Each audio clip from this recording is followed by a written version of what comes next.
Alhamdulillah, asyhadu an la ilaha illallah wahdahu la syarikalah wa asyhadu anna Muhammadan abduhu wa rasuluh, amma ba'du. Bulan Ramadan disebut syahrun adimun, bulan agung. Kenapa? Karena Allah memilih bulan Ramadan itu bulan turunnya kitab-kitab samawi, kitab langit. Tidak hanya Al-Quran yang turun pada bulan Ramadan, seluruh kitab-kitab yang wajib kita imani diturunkan pada bulan Ramadan. Ayat yang menjelaskan tentang turunnya Al-Quran pada bulan Ramadan. A'udzu billahi minasyaitonir rajim. Syahrul Ramadan alladzi unzila fihil Qur'an hudal linnas wa bayyinatin minal huda wal furqan. Bulan Ramadan ada bulan diturunkannya Al-Qur'an. Itu adalah sebagai isyarat. Tidak hanya Al-Qur'an tapi juga kitab lain. Karena itu hadis Ahmad menjelaskan suhuf Ibrahim turun fi awali lailatin min Ramadan, malam pertama Ramadan. Kitab Taurat yang diturunkan kepada Nabi Musa turun li sitin Madinah min Ramadan, tanggal 6 Ramadan. Kitab Injil turun li thalatha asyrata khalat min Ramadan, tanggal 13 Ramadan. Dan kitab Jabur turun li thamaniya asyrata khalat min Ramadan, tanggal 18 Ramadan. Al-Quran wahyu pertama turun tanggal 17. Jadi karena itu inilah keagungan dari bulan Ramadan. Bulan turunnya seluruh kitab-kitab yang wajib kita imani, yaitu suhuf Ibrahim, Taurat, Injil, juga Jabur. Al-Quran berbeda dengan kitab-kitab lain. Allah menjadikan Al-Quran kitab mukjizat, tapi Allah tidak menjadikan kitab lain selain Al-Quran kitab mukjizat. Inilah kelebihannya. Injil, Jabur, Taurat bukan kitab mukjizat. Hanya Quran kitab mukjizat. Karena itulah kita akan mengkaji sekarang tentang Al-Quran sebagai kitab mukjizat. Mukjizat itu dari kata ajaza, artinya lemah. Mu'jiz yang melemahkan. Kalau melemahkannya membuat yang lain tidak berdaya, maka ditambah tak menjadi mukjizat. Kalau mukjiz melemahkan masih mungkin yang lain bisa bergerak. Tapi kalau sudah sigoh mubalaghah pakai ta, maka musuh tidak berdaya sama sekali.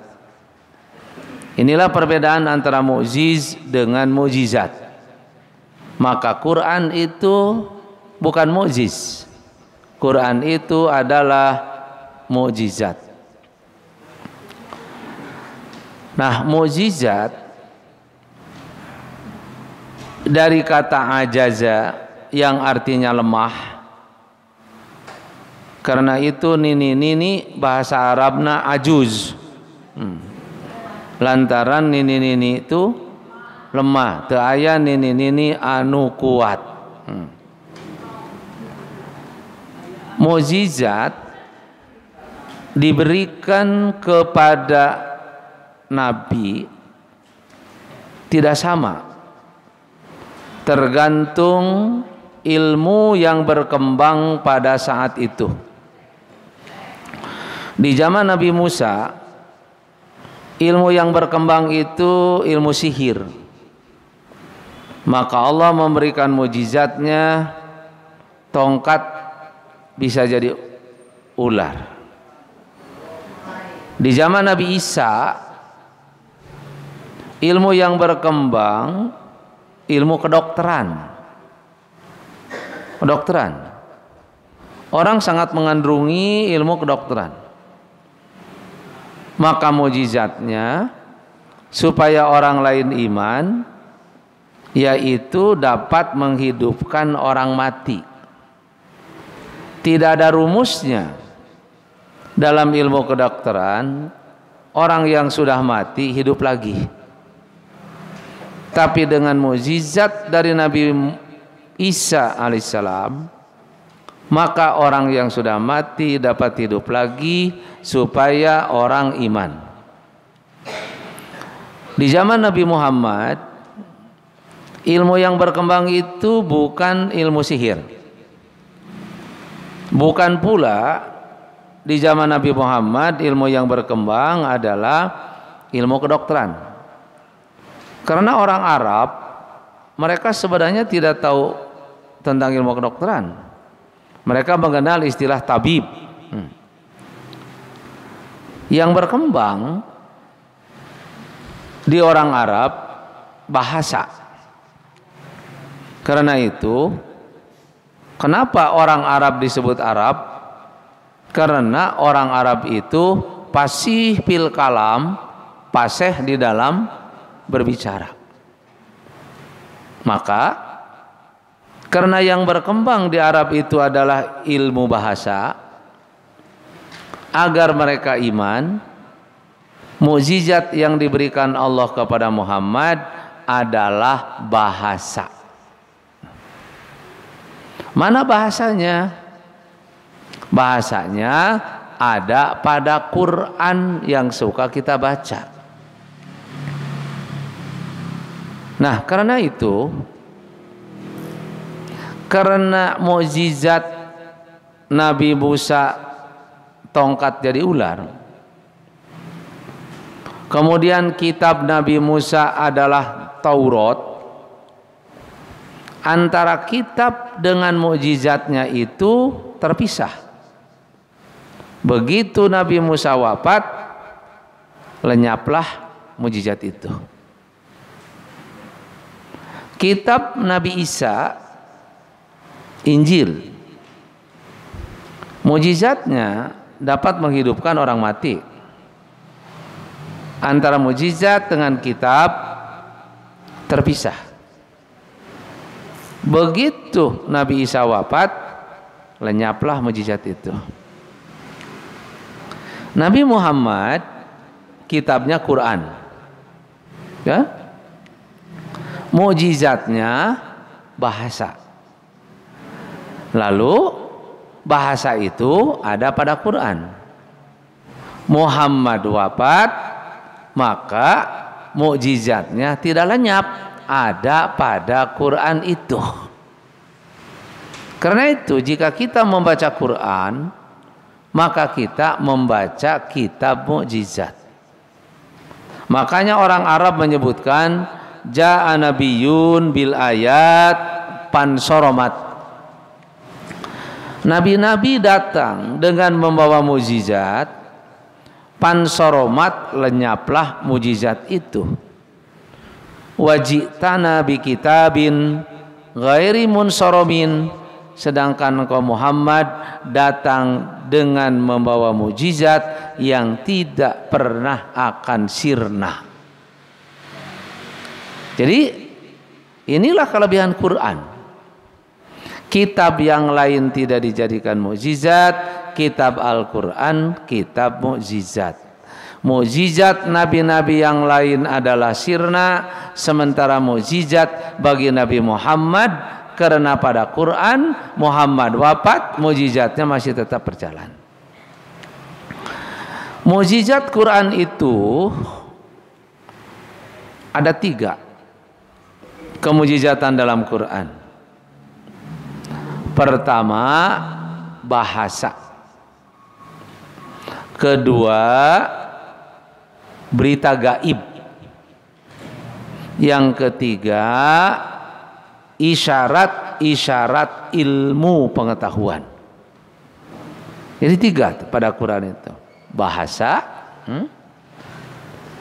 berita gaib, dan isyarat-isyarat ilmu. Nah, kita awali mukjizat Al-Quran dari sisi bahasa. Orang Arab yang pandai berbahasa itu 2 ilmunya, nadom dan nathar. Nadom itu puisi, nathar itu prosa. Kalau kita ngobrol dengan bahasa prosa, kalau kita mendendangkan syair pakai puisi. Nah, itu kehebat orang Arab tuh. Nah, hebat orang Arab dari sisi ini. Begitu Al-Quran turun, kalah bahasa mereka tuh, yang nadom dan syair tuh. Apa kemujizatan Al-Quran dari sisi bahasa? Pertama, sentuhan suara dan keindahan bahasanya. Jadi suara Al-Quran itu indah. Lihat di ujung, wadduha walaili idza saja ma wada'aka rabbuka wa ma qala la. Qul huwallah had Allah somad lam yalid walam yulad lad gitu. Nah, pada orang Arab persamaan suara akhir itu namanya kufiyah. Lain kopiah ieu. Kufiyah. Mereka bikin suara akhir sama kalau syair, puisi. Kalau bahasa biasa, prosa, mereka nggak bisa. Al-Quran menampilkan persamaan suara akhir dalam bentuk prosa. Nah, ini yang hebatnya. Orang Arab tidak tahu yang disebut prosa ada persamaan suara akhir. Kok di dalam Al-Quran ada sama suara akhir dalam bentuk prosa. Maka mereka angkat tangan terhadap bahasa Quran. Kedua, bahasa Al-Quran itu dipahami berbagai lapisan masyarakat. Al-Quran itu dipahami berbagai lapisan masyarakat. Al-Quran mah ku budak leutik kabaca, ku pemuda kabaca, ku mahasiswa kabaca. Mana buku yang bisa dibaca oleh setiap lapisan masyarakat? Mana? Kalau guru TK bikin buku bisa dibaca ku anak TK, ku mahasiswa perguruan tinggi kenaon maca buku TK. Duh. Mahasiswa di perguruan tinggi baca buku cocok untuk perguruan tinggi, dibaca ku anak TK teka baca. Al-Quran itu budak bisa, pemuda bisa, orang tua bisa, malah dogikeun aki-aki nini ge bisa. Sulit mencari buku yang bisa dibaca oleh setiap lapisan. Nah, pemahamannya juga masuk semua. Misalnya ada ayat di dalam surat An-Nahl ayat 16. Wa bin najmi hum yahtadun. Dengan bintang mereka mendapatkan petunjuk. Ternyata ayat ini dipahami kuno bodoh, lebih dipahami lagi oleh orang cerdas. Saya pernah nanya ke nelayan di Pondok Bali Pamanukan,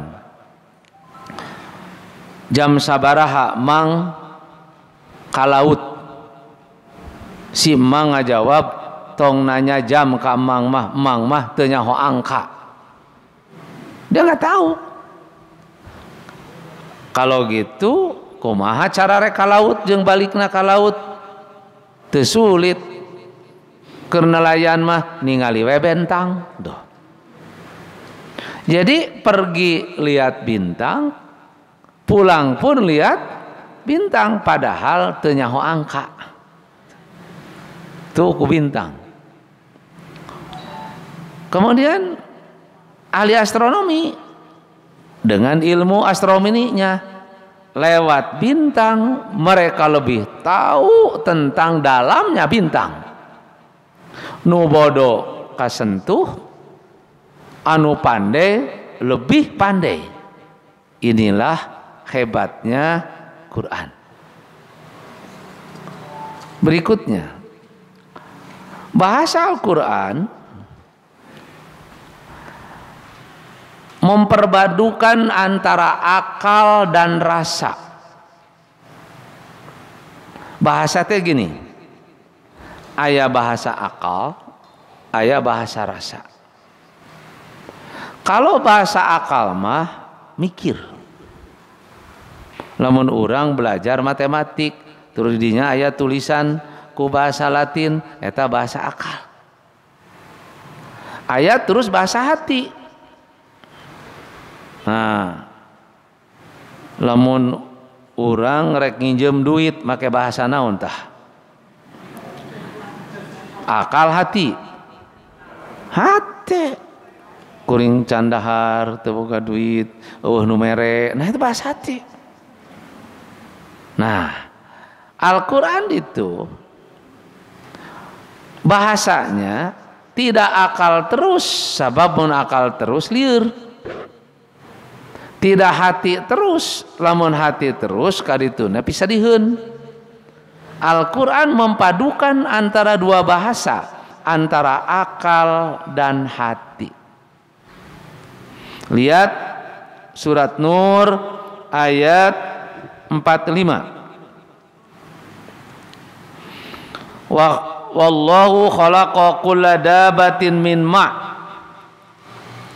Allah menciptakan setiap binatang dari air. Ya akal hati. Allah menciptakan seluruh binatang dari air. Akal atau hati? Akal. Sebab mikir. Apa betul semua binatang dari air? Terus faminhum mayyamshi ala batnihi, di antara binatang ada yang berjalan dengan perutnya seperti orai. Wa minhum yamshi ala rijlain, di antara binatang ada yang berjalan dengan kedua kakinya seperti ayam. Wa minhum yamshi ala arba, di antara binatang ada yang berjalan dengan keempat kakinya seperti domba. Ini hati. Sehingga binatang yang diciptakan oleh Allah bermacam-macam cara berjalannya. Aya nu ku perut, aya nu ku dua kaki, ada ya empat kaki, sehingga indahlah dipandang. Indah itu hati. Tadi memikir semua binatang diciptakan dari air, lari we kana hati. Karena hati ternyata lari keindahan. Makanya tong heran begitu selesai Idul Fitri, jalma-jalma ngabring ke kebon binatang. Rek nonton binatang, karena binatang itu indah. Nah, cara berjalannya. Padahal ibu-ibu sering ngaji. Tidak ada makhluk yang paling indah kecuali manusia. Jadi kudu nama binatang ningali urang, lain urang ningali binatang. Gitu. Nama binatang ningali urang. Tidak ada makhluk yang paling indah kecuali kita. Berikutnya, bahasa Quran itu ngait antara satu topik dengan topik lain. Kalau Al-Quran berbicara kuno, maka penjelasannya kuno. Tapi kalau Al-Quran berbicara bahasa modern, penjelasannya modern. Saya ambil contoh. Inna awala baitin wudi alinas lalladzi bi Bakkah. Awala baitin. Sesungguhnya bait yang pertama dibangun untuk tempat beribadah lalladzi bi Bakkah, yang ada di Bakkah. Kenapa pakai Bakkah? Bakkah. Tidak pakai mim, Makkah, tapi pakai ba. Karena ba itu bahasa kuno, Bareto. Pada zaman Nabi Ibrahim itu Bakkah. Pada zaman Quraisy diganti dari ba menjadi mim. Jadi Makkah. Datang kadayeuh kolot berubah jadi Mekkah. Gitu. Itu perubahan lahjat. Karena Al-Quran sedang berbicara inna awala baitin, rumah pertama dulu. Nah, maka kesininya Bakkah. Sebab kalau berbicara Bareto pakai Makkah, tidak ada bahasa Makkah Bareto, udah gitu. Yang ada itu Bakkah.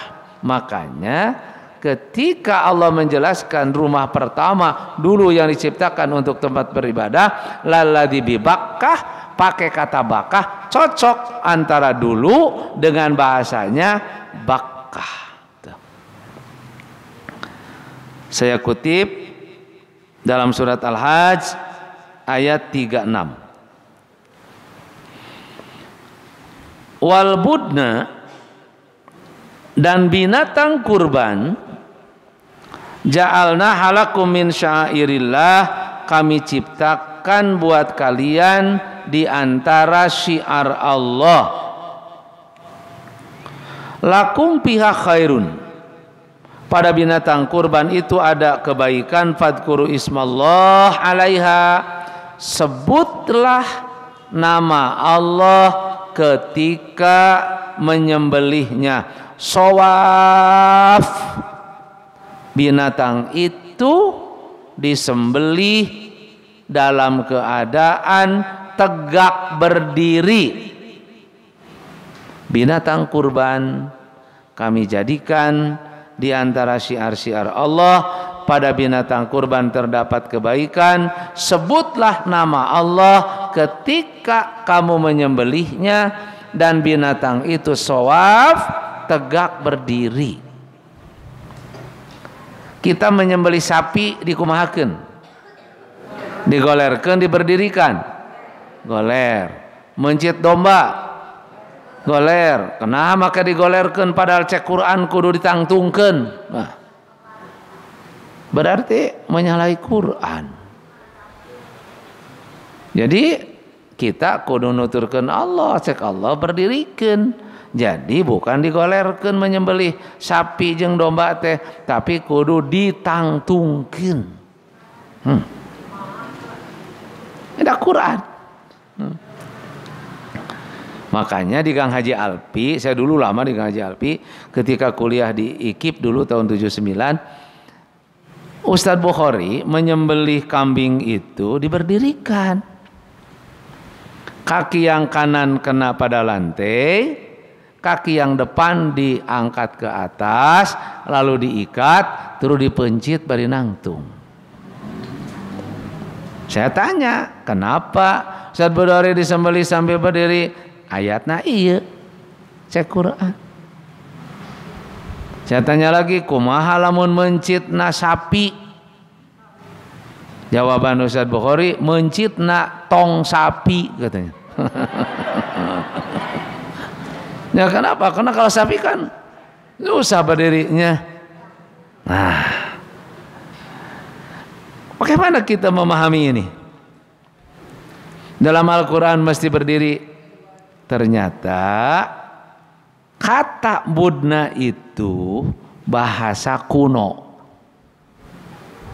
bahasa Bareto, yang artinya onta. Nah, penjelasannya kuno juga, yaitu berdiri. Karena onta dari dulu sampai sekarang kalau disembelih berdiri. Tidak ada onta yang dibaringkan. Tuh. Sampai sekarang. Makanya cocok ketika Quran menjelaskan tentang kuno, budna, onta, maka penjelasannya shawab. Kata budna berubah di zaman Nabi. Maknanya kambing, onta, sapi. Berkembang. Maka gitu kan, kambing dan sapi cara menyembelihnya seperti budayanya gitu. Maka sapi disembelih sambil berbaring, kambing pun disembelih sambil berbaring karena budayanya. Adapun berdiri ini kembali kepada bahasa kuno, yaitu nah gitu. Itu hebatnya Quran. Jadi kalau berbicara tentang kuno, maka pembahasannya adalah kuno. Bahasa Quran itu singkat padat. Kalau kita membaca hadis Nabi panjang. Kullukum ra'in, kamu sama pemimpin, wa kullukum mas'ulun an ra'iyati, kamu semua akan ditanya tentang kepemimpinan. Dalam bahasa Quran sangat singkat dengan kalimat fa rabbika lanas'alannahum ajmain, demi Tuhanmu semua akan ditanya. Jadi bahasa Quran itu singkat, bahasa hadis itu panjang. Inilah diantara kelebihan kemukjizatan bahasa Al-Quran. Sekarang mukjizat yang kedua. Mukjizat Al-Quran yang kedua berbicara tentang gaib. Gaibnya macam-macam. Satu gaib yang lampau, kita tidak tahu kalau Quran tidak berbicara. Seperti manusia pertama, Nabi Adam. Kalau Quran tidak berbicara, kita tidak akan tahu bahwa ada manusia pertama. Itu gaib. Tentang Nabi Nuh, gaib. Sebab zamannya terlalu jauh. 2. Kegaiban dari kemujizatan Al-Quran, ketika turun ayat tentang yang gaib dalam keadaan gaib, lalu bisa dibuktikan pada masa Nabi pula. Nabi menerima ayat gaib, dibuktikan pada Nabi pula. Jadi pada zaman Nabi terbukti gitu. Contoh. Dulu ada seseorang namanya Al-Walid bin Al-Mughirah. Orang ini, Al-Walid bin Al-Mughirah, suka mencaci Nabi. Kalau mencaci Nabi teh nepikeun ka nunjuk sampai hidungnya. Kalau mencaci Nabi itu sini. Maka turun ayat dalam surat Al-Qalam ayat 16. Sanasimuhu alal khurtum. Kami akan memberi tanda pada Al-Walid itu pada hidungnya. Belalai. Kan beda nanti jeung gajah teh, gajah mah irungna panjang gitu ya. Belalainya ari urang mah irungna teh ya pesek nah gitu. Tapi sama khurtum, belalai. Nah, ketika turun ayat ini, Al-Walid itu kasep. Tidak ada cedera apa-apa di hidungnya, mulus. Tapi Quran sudah menjelaskan, kami akan memberi tanda pada hidungnya. Padahal ketika turun ayat ini, mulus dia. Terjadi perang Badar tahun kedua Hijrah. Orang musyrik banyak yang mati. Orang luka parah. Al-Walid bin Al-Mughirah ini hanya tergores ujung hidungnya oleh pedang. Sedikit. Yang lain mati. Yang luka parah diobati. Yang ini hanya sedikit. Ternyata goresan pedang pada Al-Walid bin Mughirah itu diobatan kunaon bae teu cager-cager. Akhirnya Al-Walid bin Mughirah, karena dia seorang pejabat, stres karena cacat hidungnya sampai dia meninggal karena stres itu. Dan itu terjadi pada perang Badar. Ayat ini turun di Mekah, dibuktikan pada tahun kedua di Madinah. Ini artinya gaib ketika masa Nabi terbukti pada masa Nabi pula. Yang ketiga, ketika turun ayat gaib, ketika di zaman Nabi masih gaib. Setelah Nabi wafat baru terbukti kebenaran itu. Kita ambil contoh peristiwa Ashabul Kahfi. Al-Kahfi ayat 25. Peristiwa itu terjadi tahun 98 Masehi. Peristiwa itu. Nabi hidup lahir tahun 575. Berarti peristiwa Ashabul Kahfi itu sekitar 500 tahun ke belakang. Sebelum Nabi lahir. Peristiwa itu dulu. Lalu turun ayat.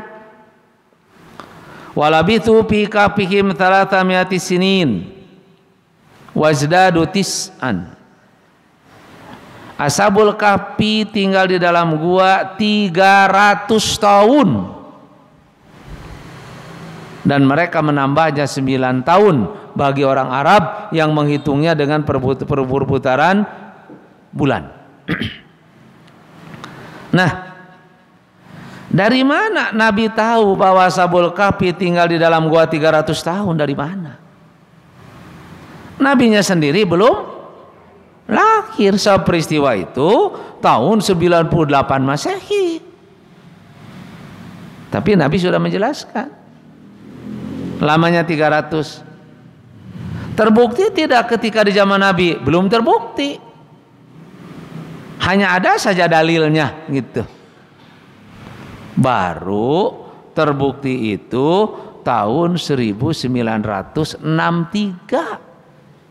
1900-an oleh arkeolog Yordania di Amman.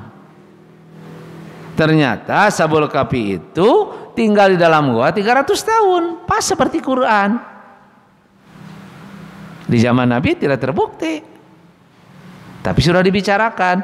Nabi wafat belum terbukti. Setelah 1963 baru terbukti. Coba hitung. Nabi itu hidup di tahun 500-an genep ratus Masehi. Ini dibuktikan tahun 1963. Berarti berapa tahun dibuktikan setelah Nabi wafat? 1900 dicokot genep ratus. Berarti 1200 tahun baru terbukti. Nah, itu hebatnya Quran. Nah, jadi peristiwa lama di zaman Nabi gaib, tapi setelah itu baru terbukti setelah Nabi wafat. Yang keempat, berkaitan dengan gaib. Ketika turun ayat gaib, ketika Nabi wafat gaib, setelah orang kesini masih gaib. Baru nanti dibuktikan apabila orang sudah mati semua. Nah, sekarang ada enggak dalam Al-Quran yang berbicara tentang surga? Ada. Gaib surga? Ada bicara tentang neraka? Ada. Apakah di zaman Nabi geus sudah dibuktikan surga neraka? Tidak. Sekarang belum. Baru nanti surga neraka itu akan terbukti kalau kita pulang ke Allah. Nah, makanya kita harus yakin dengan kegaiban Al-Quran itu karena sudah terbukti dengan berita-berita gaib sebelumnya. Itulah mukjizat Al-Quran yang kedua, berbicara tentang berita gaib. Sekarang yang ketiga, kemujizatan Al-Quran itu dari isyarat-isyarat ilmu pengetahuan. Ada beberapa contoh yang saya buat dalam makalah ini. Pertama, isyarat-isyarat ilmu berkaitan dengan kejadian manusia. Muhammad bukan ahli kedokteran, orang Arab juga sama. Tapi ternyata Al-Quran turun menjelaskan tentang ilmu kedokteran secara umum. Ini mujizat. Karena Muhammad bukan ahli dalam bidang ilmu kedokteran. Saya ambil contoh yang bawah saja, surat Al-Hajj ayat 5. Fa inna khalaqnakum min turab. Kami menciptakan kalian dari tanah, dari saripati. Summa min nutfatin, kemudian dari setetes air mani. Summa min alaqatin, kemudian dari segumpal darah. Summa min mudghatin mukhallaqah, kemudian dari segumpal daging yang dibentuk. Wa ghair mukhallaqah, dan segumpal daging yang dibentuk berikutnya. Jadi penciptaan manusia itu ada segumpal daging yang dibentuk di dalam rahim sehingga menjelmalah menjadi manusia dengan anggota badan yang sempurna. Dan wa ghair mukhallaqah, ada lagi yang dibentuk kemudian, terus dibentuk kemudian. Begitu anak di dalam rahim belum kelihatan rupana jiga saha, itu kan belum kelihatan. Tapi begitu anak lahir terus berkembang, dibentuk oleh Allah berikutnya, baru kelihatan rambutnya jiga saha, kulitna kumaha, rupana jiga saha. Itu dibentuk kemudian. Makanya setelah lahir teh aya nu jiga indungna rupana teh, aya nu jiga bapana, aya nu jiga tatanggana, aya rupa-rupana teh macam-macam. Itu dibentuk kemudian. Sampai kapan dibentuk kemudian itu? Sampai sekarang kita masih dibentuk oleh Allah. Jadi belum selesai. Allah menciptakan kita itu belum selesai, masih terus dibentuk. Kemudian baru selesai penciptaan Allah terhadap kita apabila kita sudah wafat, baru selesai. Tuh. Coba kalau kita sekarang berusia 40 tahun, coba ngaca. Apakah akan rupanya seperti itu 20 tahun kemudian? Tidak, dibentuk lagi oleh Allah dengan rupa lain. Beda wajahna teh 40 jeung 60 mah. Beda jeung nyieun boneka.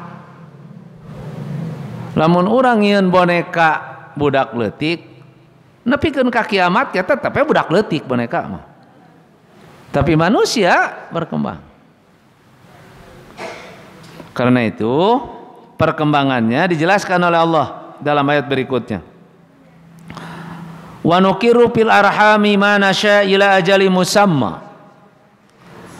Kami simpan air mani itu pada rahim sampai batas-batas tertentu di mana manusia menjelma. Terus berkeluar. Summa nukhrijukum tifla. Kami mengeluarkan kalian dalam bentuk jiwa kanak-kanak. Nah, ini pembentukan setelah keluar kanak-kanak. Sumalitablugu asyudakum, lalu jadi dewasa, berkembang kan? Berubah lagi, dibentuk oleh Allah. Wa minkum mayuradu ila ardalil umuri, di antara kalian ada yang dihantarkan sampai lansia, dibentuk lagi oleh Allah. Ketika lansia ini likai la ya'lama min ba'di ilmin syai'a, tidak tahu sesuatu setelah tahu sesuatu. Kalau kita ingin tahu bagaimana pembentukan diri kita dari Allah, coba tinggal foto urang nalika urang bayi. Nah, coba bandingkan nalika bayi, nalika kanak-kanak, nalika TK, nalika SD, SMP, SMA, perguruan tinggi, lalu pun nikah, boga anak, boga incu. Coba bandingkan. Kelihatan kan perkembangannya ya? Oh gening, Keur SD teh kuring teh teu kasep sugan teh kasep. Ari ayeuna mah sarua. Nah gitu sarua. Kelihatan tuh. Nah ini pembentukan namanya. Hebat sekali. Allah menciptakan manusia yang tidak dapat dihitung. Belum selesai pembentukan Allah terhadap diri kita sampai sekarang. Belum selesai. Wajah kita yang sekarang seperti ini duka engke mah dikumahakeun ku Allah teh. Nanti mah gitu. Nah ini isyarat-isyarat ilmu pengetahuan berkaitan dengan pembentukan manusia. Kemudian contoh yang kedua, sifat tanah. Al-Quran memberi isyarat wa fil ardi qita'un mutajawirat. Di bumi terdapat potongan-potongan tanah mutajawirat yang berdekatan, setiap tanah punya zat masing-masing. Jadi menurut Quran, tanah yang kita injak itu tidak sama. Setiap tanah punya zat masing-masing, tidak sama. Kalau kita menanam tanaman di tanah kita, itu belum tentu sama jika ditanam di tempat lain. Itu akan sama. Kenapa? Karena menurut Quran setiap tanah punya zat. Tuh. Beras Cianjur, sengit, sari amis, mun dipelak di Cianjur. Dah. Nah, dipelak di buah batu, nah gitu. Tersengit. Karena berbeda zat. Beda zat. Kadang yang merubah rupa-rupa tanaman itu zat tanah itu. Urang melak gedang Thailand, nah anu jadi gedang gandul. Tidak pernah nanam gedang gandul kan? Tapi nah maka jadi gedang gandul pada jadi gedang Thailand. Tanah yang merubahnya. Tanah yang merubah. Nah itulah isyarat ilmu bahwa setiap tanah itu punya zat masing-masing. Berikutnya, terjadi perkawinan dalam tiap-tiap benda. Subhanalladzi khalaqal ajwaja kullaha. Maha suci Allah yang telah menciptakan seluruhnya berpasang-pasangan. Jadi menurut Quran tidak ada yang tidak berpasang-pasangan. Yang kita tahu yang berpasangan itu manusia, ada laki-laki, ada wanita, lalu binatang, aya jalu, aya bikang. Itu yang kita tahu. Ternyata Quran menjelaskan tidak hanya itu, seluruh yang diciptakan oleh Allah itu berpasang-pasangan. Nah, mimma tunbitul ard, yang tumbuh di bumi berpasangan. Ada betina, ada jantan. Pohon teh. Jadi jangan dikira bahwa pohon itu tidak ada betina dan tidak ada jantan. Nanti di belakang ada pembahasan ayatnya. Wa min anfusihim, dalam diri kita juga berpasangan. Ada tangan kanan, tangan kiri. Ada otak kanan, ada otak kiri. Ada mata kanan, ada mata kiri. kuatnya tidak sama. Kanan kiri kuat kanan. Kenapa ini tidak kuat? Untuk menyeimbangkan. Mata kanan dan mata kiri daya tangkapnya tidak sama. Yang satu tajam, yang satu redup. Supaya melihat sesuatu itu bulat gitu. Anak saya yang ke satu matanya luka, dirawat di rumah sakit Cicendo sampai sembuh. Lalu ditanya dokter, bagaimana kelihatan ininya, melihatnya gimana sekarang? Dokter, yang kanan mah jelas, tapi yang kiri mah kurang jelas. Cek dokter teh tidituna gitu. Nah, kenapa? Sebab kalau semuanya terang, melihat sesuatu pecah. Kalau semuanya gelap, jadi poek.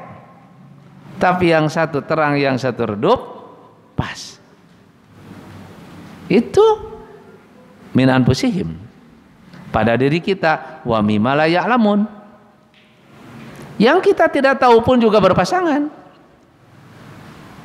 Nah, kenapa ada suara? Kenapa ada cahaya lampu? Suara dan cahaya lampu ini ieu teh anakna. Karena ada perkawinan. Nah, dalam setrumnya aya positif, aya negatif, keluar weh cahaya. Kalau tanpa perkawinan nggak akan terjadi ada sinar. Atom, ada proton, ada neutron. Jadi kuat. Gitu. Jadi seluruh yang diciptakan oleh Allah adalah berpasang-pasangan. Hanya pertanyaan begini. Karena diciptakan oleh Allah bersama berpasang-pasangan, ada laki-laki dan ada perempuan. Sebelum berpasang-pasangan, ada pasangannya enggak? Segala sesuatu berpasang-pasangan. Ada laki-laki, ada perempuan. Sebelum berpasang-pasangan, ada pasangannya tidak?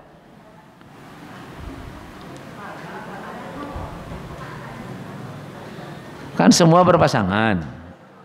Sebelum berpasang-pasangan, ada pasangannya tidak? Tidak.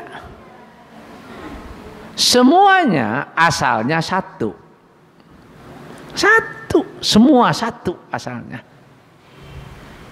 Kemudian dari yang satu ini oleh Allah diciptakan pasangannya. Lalu terjadilah berpasangan. Jadi asalnya satu. Karenanya di dalam Al-Quran dijelaskan, ya ayuhan nas ittaqu rabbakum alladzi khalaqakum min nafsin wahidah, asalnya hiji. Dari yang satu ini wa khalaqa minha zaujaha, Allah menciptakan pasangannya. Tuh. Lalu setelah itu wa batta minhum rijalan katsiran wa nisa, baru manusia banyak. Jadi asalnya satunya. Dari satu diciptakan pasangannya. Di sini hebatnya Allah. Khalaqadidda minadiddi, menciptakan kebalikan dari kebalikannya. Jadi menciptakan kebalikan dari kebalikannya. Laki-laki, kebalikannya perempuan. Nah, Allah menciptakan kebalikan perempuan dari kebalikannya laki-laki. Makanya wanita diciptakan dari laki-laki. Allah menciptakan itu dari tulang rusuk.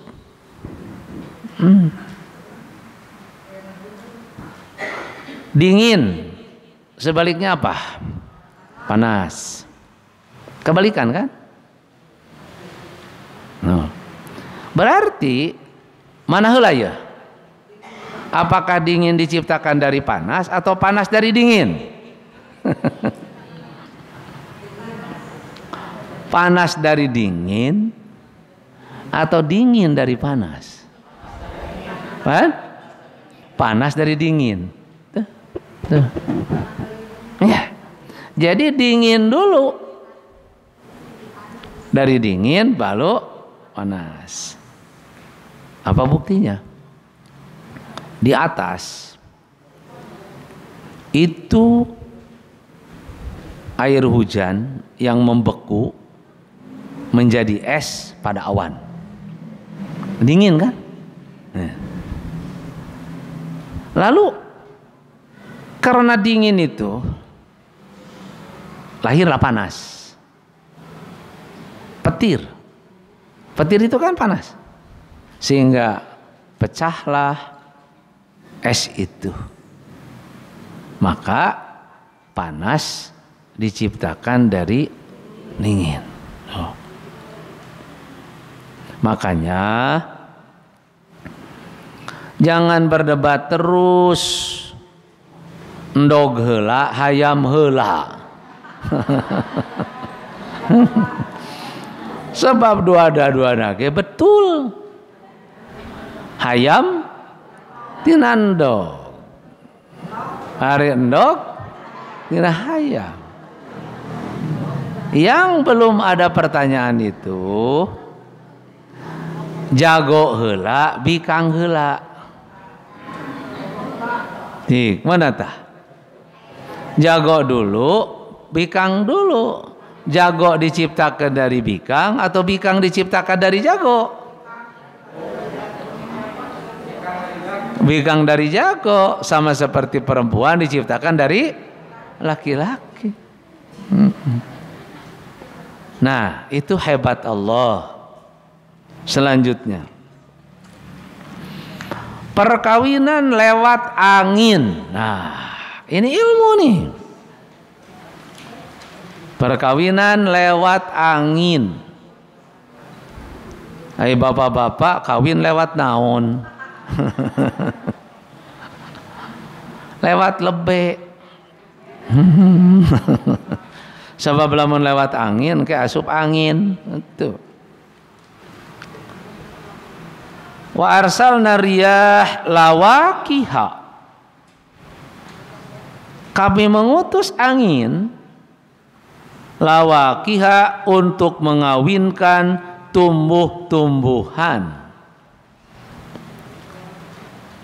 Jadi tumbuh-tumbuhan itu dikawinkan lewat angin. Sebab pohon itu ada pohon betina, ada pohon jantan. Betina dan jantan ada dalam satu pohon, seperti padi, jagung, kapas. Karena pada padi betina dan jantannya bersatu. Pare, hari pare reuneuh hamilnya. Oh reuneuh pare mah. Pare reuneuh tuh. Ketika pare reuneuh kan are serbuk. Nah, si serbuk ditiup angin, lalu turun ke bawah, terjadi perkawinan. Ini mah betina dan jantan ada dalam satu pohon. Ada betina dan jantan itu beda pohon. Betinanya di sini, jantannya di sini, lalu dikawinkan oleh angin. Jangan berpikir kumaha bobogohanana. Pohon jeung pohon jeung kumaha kawina. Berarti kurma. Kurma itu gak akan berbuah tanpa betina dan jantan. Lamun di urang mah seperti lengkeng. Tuh. Lengkeng masih sapasang. Urang melak lengkeng teu buahan-buahan, ari tatangga merak lengkeng leubet buahanana, si horeng jaluna di urang bikangna di ditu. Kudu nama dibagi dua teh. Jadi ditiup angin, terjadilah perkawinan. Saya pernah ke Bogor. Kebetulan di Bogor dia ketua PD. Ketua PD Bogor. Dia dosen di IPB, yaitu Institut Pertanian Bogor. Di TV ditontonkan ada duren tidak berduri. Buren teh lenang jiga gedang. Jadi si duren teh tidak ada cucuk, lenang we jiga gedang. Nah, orang Bogor nyebut nate duren kajajaden. Dihubungkan nate jeung musyrik. Diteliti oleh insinyur pertanian Bogor. Ternyata yang melakukan penelitiannya itu ketua PD Persis Bogor. Ketika bulan puasa yang mana saya pernah ke sana, lalu ngobrol dengan dia, katanya Ustaz saya yang melakukan penelitiannya. Gimana tuh ayam make duren tidak berduri, lenang jika gedang?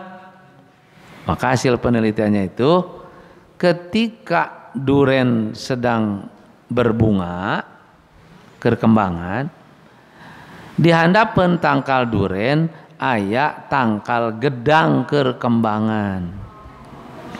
Terjadi angin yang kencang, terjadilah perkawinan antara duren dengan gedang, maka lahirlah duren tidak berduri. Oh, itu ya. Duren juga bisa kawin jeung gedang. Tuh. Hebat. Makanya bapak-bapak ulah sembarang diuk handapeun tanggal duren. Bisi katiup angin, engke duren juga urang atau urang juga duren. Sebab angin itu mengawinkan. Nah, apa? Ya ayat Quran. Berikutnya, wa min kulli tsamarat ja'ala fiha zawjayn isnain. Setiap buah kami ciptakan berpasang-pasangan.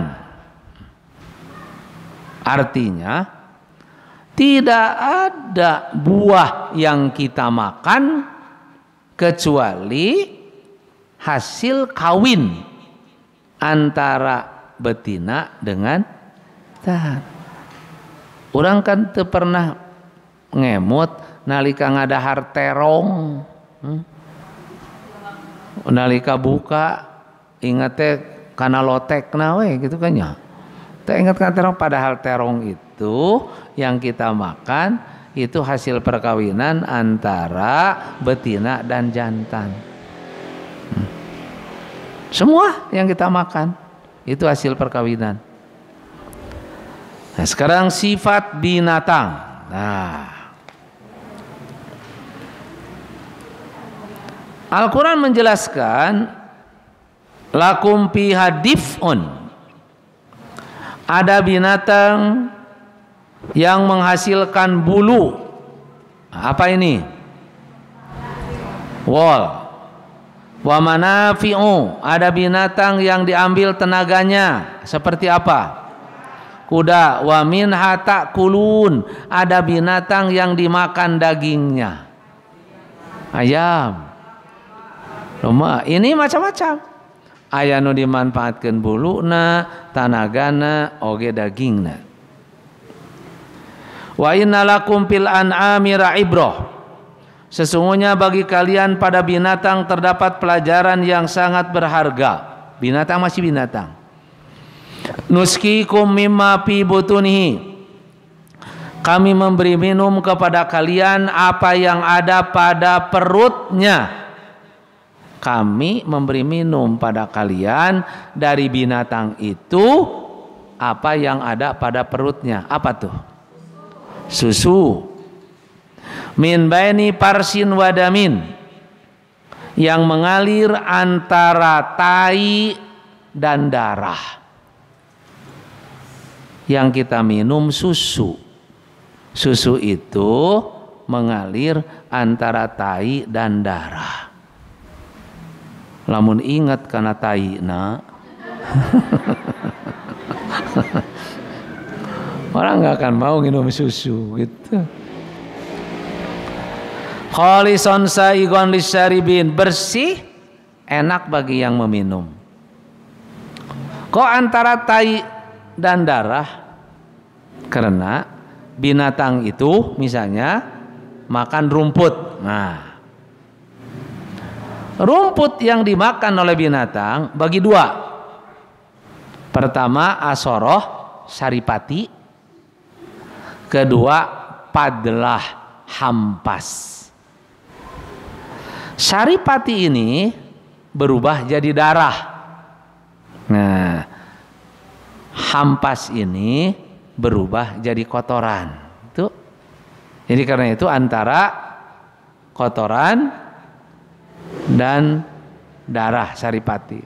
Si darah ini dikirim oleh Allah kepada godad, gondok. Godad dor'i, gondok susu. Si darah dikirim karena gondok, godad dor'i, gondok susu. Lalu si gondok merubah dari darah menjadi air susu. Jadi yang merubah dari darah menjadi air susu itu gondok. Makanya kalau kita minum susu murni, itu darahnya masih kelihatan. Nah, ini antara darah dan kotoran itu. Nah, dalam tubuh binatang dan tubuh kita banyak gondok. Ada yang disebut godad ain, gondok mata. Si darah dikirim kepada gondok mata, maka si gondok mata merubah dari darah menjadi air mata. Jadi air mata teh tina darah. Makanya di TV ada orang yang menangis air mata darah. Jadi cai mata na teh teu herang getih. Kenapa? Karena si gondoknya kurang berfungsi. Ada yang disebut godad anpi, gondok hidung. Si darah dikirim kepada gondok hidung. Lalu si gondok merubah dari darah menjadi ingus. Tah ieu mah tong diinum. Ah, gitu. Bisa diinum. Jadi gitu. Darah dikirim lagi kepada godad manbawiyah, peranakan, lahirlah keturunan. Nah, karena itu Allah memberikan minum apa yang ada pada perutnya, yaitu susu. Yang susu itu diciptakan oleh Allah baina parsin wadamin. Yakhruju min butunya syarabun. Nah, ini binatang lagi. Keluar dari perutnya minuman, mukhtalifun alwanuhu, rupa-rupa warnanya, fihi syifa'un linnas, menjadi obat bagi manusia. Apa ini? Lebah, madu, keluar dari perutnya, rupa-rupa warnanya yang mengandung obat bagi manusia. Pertanyaan, apakah madu dari lebah itu keluar dari perut? Kalau susu sapi keluar dari mana? Dari perut. Kalau madu, apa keluar dari perut lebah? Nah, coba tewak tah.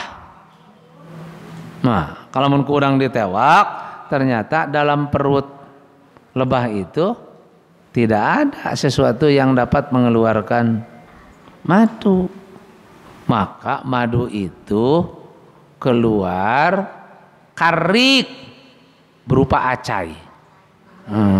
Rik berupa acai. Kariki ibni Adam seperti acaina budak leutik, anak keturunan Adam, ngacai terus itu. Jadi dari mulut si madu itu berupa acai. Maka nu resep ngadahar madu ya, resep ngadahar acai lebah jadi obat, membuat orang jadi sembuh teu lieur deui. Lamun acai urang teu jadi obat malah tambah lieur gitu. Nah, sekarang laut. Ini syarat ilmu. Wa huwallazi sakharal bahra, dialah yang menundukkan lautan. Litakulu minhu lahman tariyan, agar kamu dapat memakan dari laut daging yang segar. Di laut ditundukkan oleh Allah dan kita dapat memakan dari laut itu daging yang segar. Air laut asin tawar. Sin. Kenapa ketika ibu masak ikan laut diuyahan? Padahal ikan itu hidup di air asin, tapi ketika dipasak diuyahan. Nah, ini hebatnya bahwa ikan laut itu punya harga diri, punya identitas. Sekalipun hidup di air asin, teu kaasinan, tetap istiqomah dalam harga dirinya. Kadang manusia hidup di lingkungan masyarakat kotor, kabawa kotor, eleh ku air laut. Wa tastakhriju minhu hilyatan talbasunaha. Al-Quran menjelaskan, kamu dapat mengeluarkan dari laut itu perhiasan yang kamu pakai. Apa yang ada di laut? Mutiara. Mutiara itu dari kerang laut yang pasir masuk kepada kerang, dibudidayakan jadi mutiara. Di laut ayana teh tidak ada mutiara di luhur pohon, nggak ada. Tambah lagi yang ada di laut itu marjan. Marjan itu berupa pohon yang tumbuh di dasar laut, lalu buahnya dipanen jadi perhiasan. Karena itu di Aljazair yang dijajah oleh Perancis dulu, di bawah laut banyak marjan. Orangnya dimerdekakan, tapi marjannya tidak dimerdekakan oleh Perancis. Sampai sekarang hebatnya. Digali terus oleh orang Perancis, dijual ke orang Islam. Wa taral fulka mawakhira fih. Ini juga ilmu. Kamu dapat melihat di laut itu kapal yang berlayar ke sana kemari sehingga enak dipandang. Artinya Al-Quran menjelaskan bahwa laut itu tempat rekreasi. Makanya orang beres lebaran piknik ke Mondoran, melihat kapal. Tambah lagi walitabtagu min fadlihi, ternyata laut itu tempat mencari rizki. Semua nu aya di laut piduiteun, termasuk jukut, rumput laut jadi makanan manusia. Al-Quran menjelaskan ka Nabi Allah, Rasul bukan pelaut, tapi ilmunya ada di dalam. Nah, suatu hal yang hebat dijelaskan Quran, laut itu kan airnya asin. Ada nggak di laut air yang tawar? Ada. Ternyata di laut itu menurut Quran ada air asin, ada air tawar, yang antara air asin dan tawar itu tidak pernah menyatu. Tidak pernah menyatu. Ayatnya Al-Furqan ayat 53. Wa huwallazi marajal bahrain, dialah yang membentangkan dua laut. Hada adbun furat, ini adalah tawar. Wa hada milhun ujaz, ini asin. Jadi ini tawar, ini asin. Kenapa tidak menyatu? Wajala bainahuma barjakhon, Allah menciptakan di antara keduanya yaitu barjah, pemisah. Jadi antara air tawar dengan air asin itu ada pemisah. Wahijron, dan ada kamar-kamar. Coba kalau kita melihat air laut kan rupa-rupa, ada yang hijau, ada yang hijau muda, ada yang biru, ada yang hitam. Jadi di laut itu ada kamar-kamar yang satu sama lain tidak menyatu karena ada pemisah. Si pemisah ini nggak bisa dilihat oleh mata kita, tidak bisa menyatu. Karena itu lauk teh suka berkumpul bergerombol. Aya lauk teri unggul karena hidupnya di laut yang begini. Ada lauk ini karena laut itu tidak seampar. Dia punya kamar-kamar. Setiap kamar itu ada batasnya. Ternyata dilakukan penelitian oleh orang pada tahun 1879 dan dilakukan lagi penelitian 1948, betul bahwa di laut itu ada kamar-kamar. Tuh.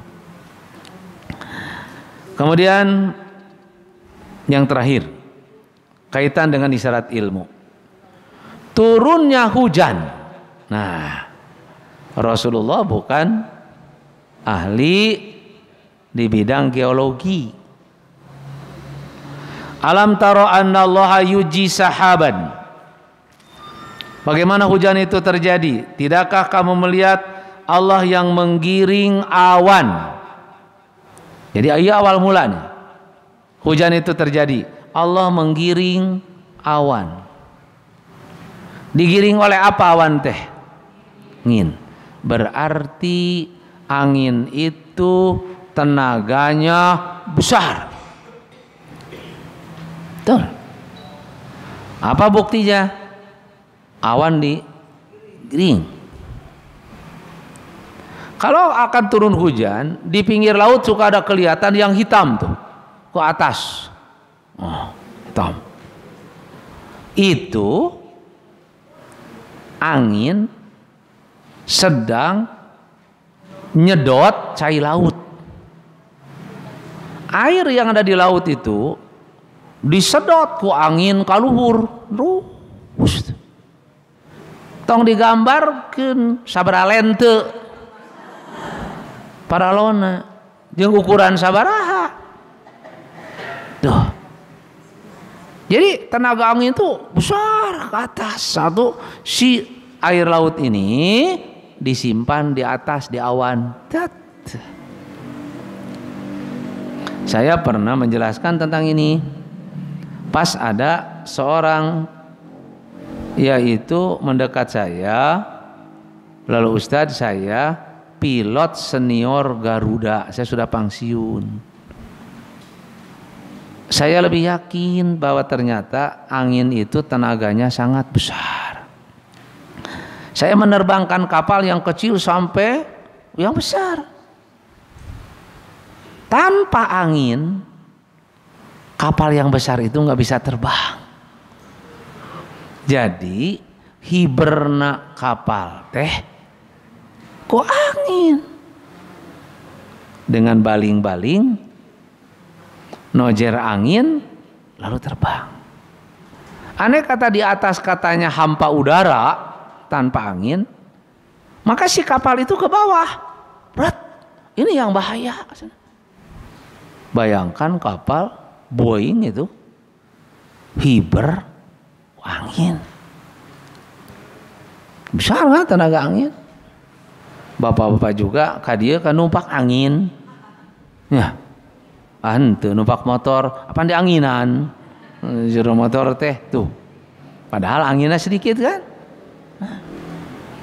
Nah angin ngagiring awan yang besar, sumayu alifu bainahu, awan disusun. Nah rukama numpuk awan itu, patarol wadqa, setelah numpuk keluarlah dari sela-sela awan itu alwadku, yang putih itu, turun hujan ke bawah. Nah yakhruju min khilalihi, keluar dari sela-selanya. Wa yunazzilu minas samai min jibalin fiha min barodin, kami menurunkan juga dari langit itu es itu min jibalin, di atasnya es yang ada di atas itu min jibalin, sagede gunung. Lain es leutik, sagede gunung. Terus bagaimana turunnya es ke bawah na sagede gunung? Lamun es turun sagede gunung, loba jalma nu maot ku hujan es. Lalu Allah Subhanahu wa taala memecah es itu dengan alwadku, petir. Seperti gunung dipecah oleh bidamit, es di atas dipecah oleh petir dengan api itu. Setelah dipecah oleh petir, turunlah es ke bawah, sudah dipecah oleh Allah. Matak turunna hujan es teh sagede kaleci, iya kan? Aya nu sagede kacang suuk.